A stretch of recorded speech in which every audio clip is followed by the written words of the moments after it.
Joseph Vijay எனும் நான்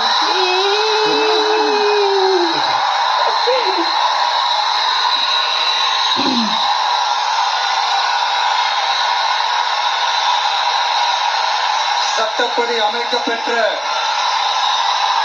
இந்திய அரசியல் அமைப்பின்பால்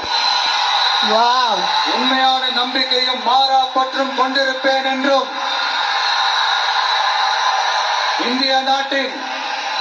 ஒப்பில்லாத முழு முதல் ஆட்சியையும் ஒருமையையும் நிலை நிறுத்துவேன் என்றும் தமிழ்நாட்டு அரசின் முதலமைச்சராக உண்மையாகவும் உளச்சான்றின் படியும் என் கடமைகளை நிறைவேற்றுவேன் என்றும்